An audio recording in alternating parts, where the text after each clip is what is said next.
So I still get questions from time to time from people asking me, how to basically what you should do. When somebody just asks you to play or to improvise or something like that.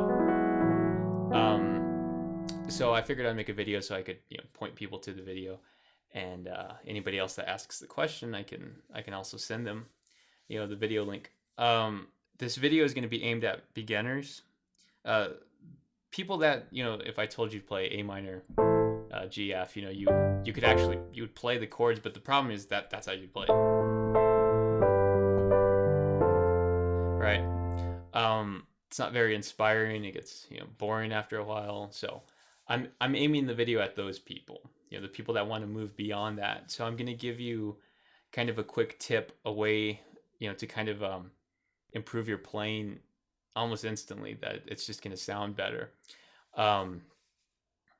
The tip is basically this. We'll start in the key of C, and left hand, I'm not going to do much. I'll just walk it down: A minor, G, F, and then I don't know, we'll do a C, an inverted C.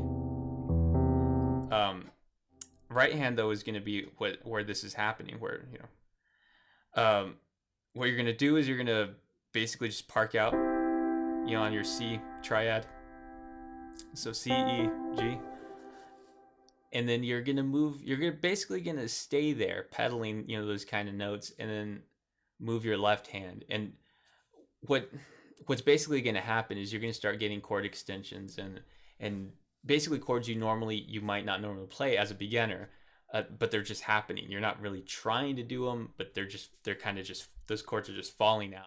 So basically what's going to happen is this: you're going to be on the C, the E, and the G in the right hand, and I'm always going to kind of end there. I might play something, or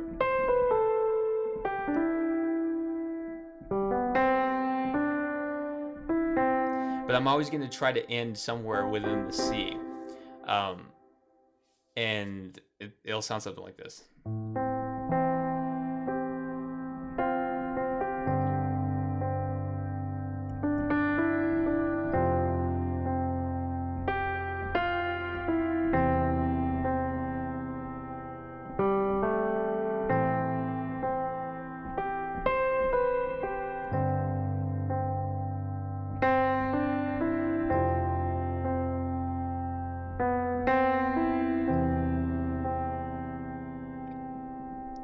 And this is still a C right here, just inverted.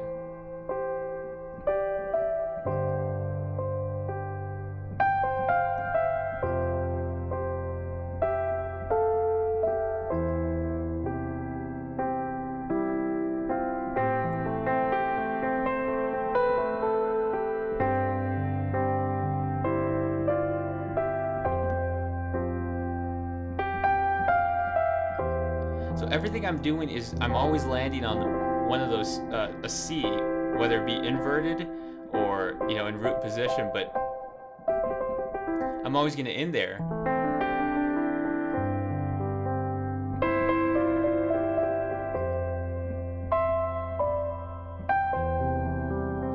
So what's happening, the reason why it sounds good, even though I'm just playing a C in the right hand and moving around it, is you're getting different chord voicings. This is an A minor 7.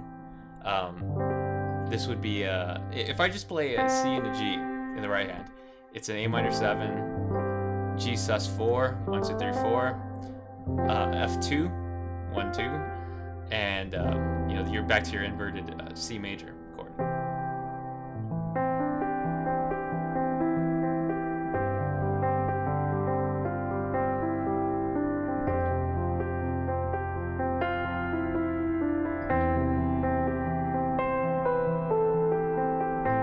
Right, so you're not having to really work for it. They're just falling out, these chords. I like to play it like this. If you play the kind of invert it like this, and you can also run these too, kind of like arpeggio.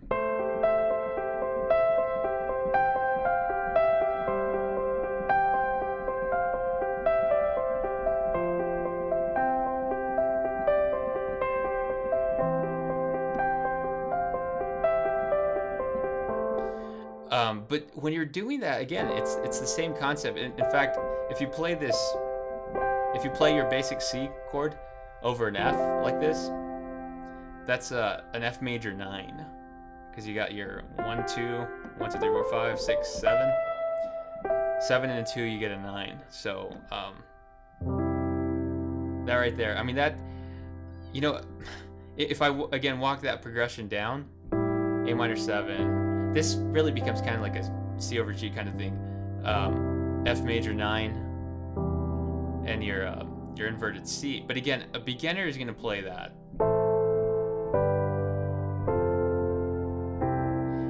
There's a time and place for that, but again, if you're just doing this for 10 minutes, that's going to get really boring really fast. But, you know, just opening the chords up a bit like this.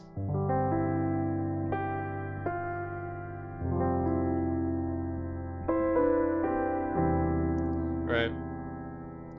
You're not having to work very hard to get, you know, a little bit more advanced voicings, and you don't just have to stick to the root position either. You could do this on over the 5 chord.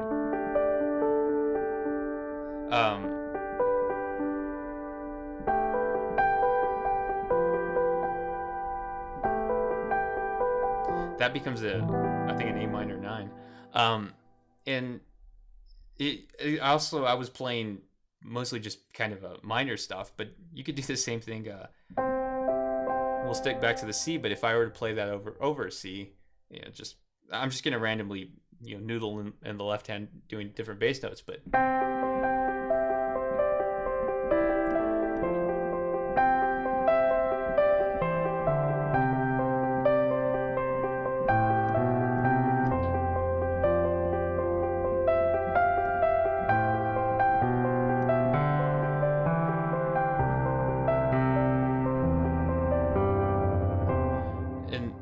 obviously that wasn't very musical, but you get what I'm getting at. I mean, you just,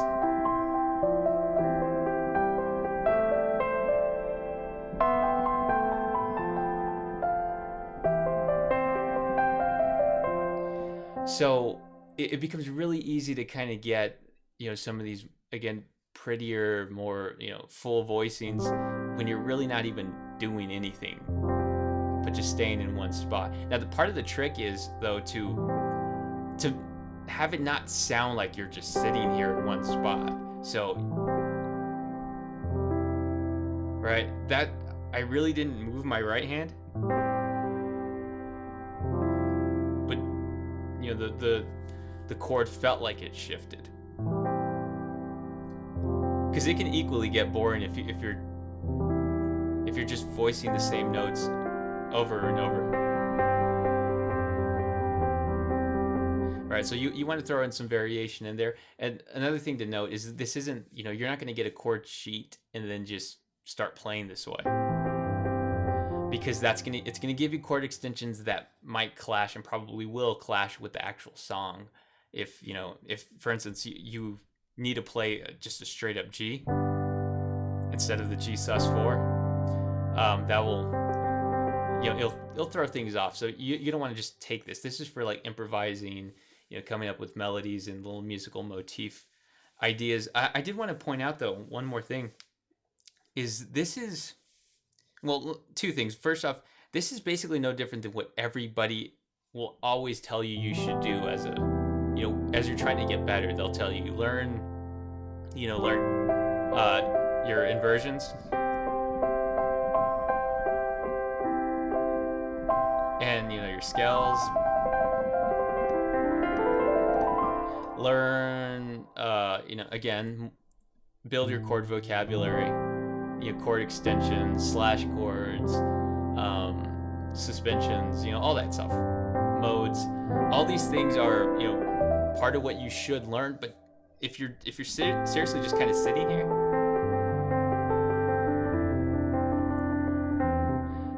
you're actually doing all those things for the most part, and you're really not even thinking about it. It's just a practical way to kind of start doing some of that stuff. But the other thing I wanted to point out is this, and, you know, if you're a beginner, you probably don't have this, you know, backdrop, but if you know anything about the guitar, this is actually almost exactly the same concept is alternate tunings.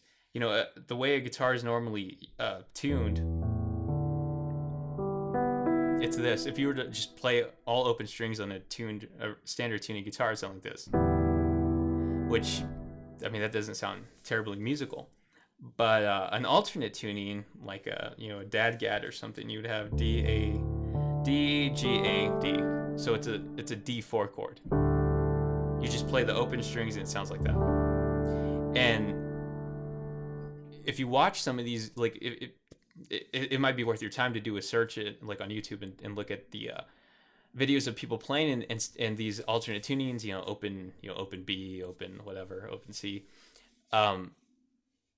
They have this, again, this open quality where everything just it's pretty, and you'll see them just moving like one finger, and they're just constantly holding those top notes. They're almost never playing, they're just playing the bottom notes, and these notes are moving around it,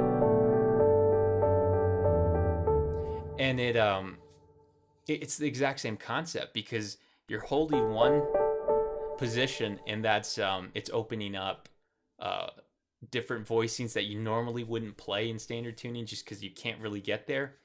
But that's basically what this concept is. It's the exact same concept. I'm basically showing you how to play alternate tunings on the piano. You just sit there. And the beauty of the piano, though, is that you don't have to retune or anything, and you can actually throw in some of these alternate, different inversions and work your way up and down the keyboard so that it doesn't get too stale.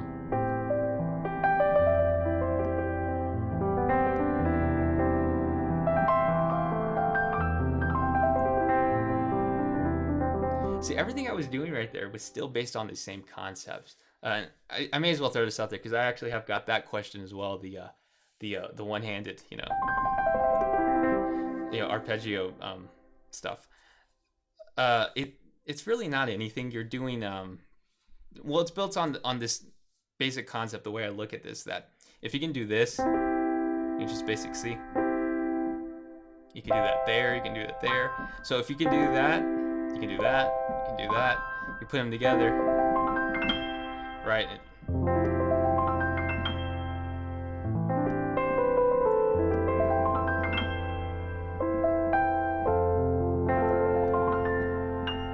That kind of thing. The one-handed ones, though, this one's going, and then I repeat that up here.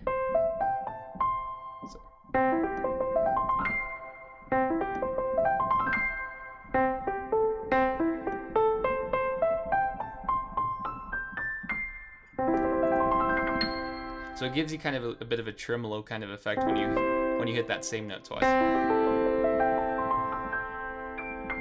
It's harder to actually do it slow than fast.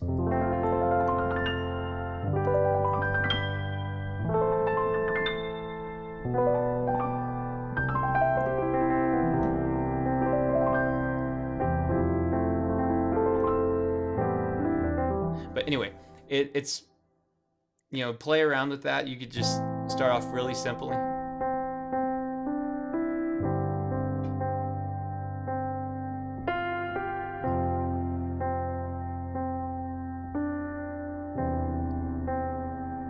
You can really even simplify the left hand too.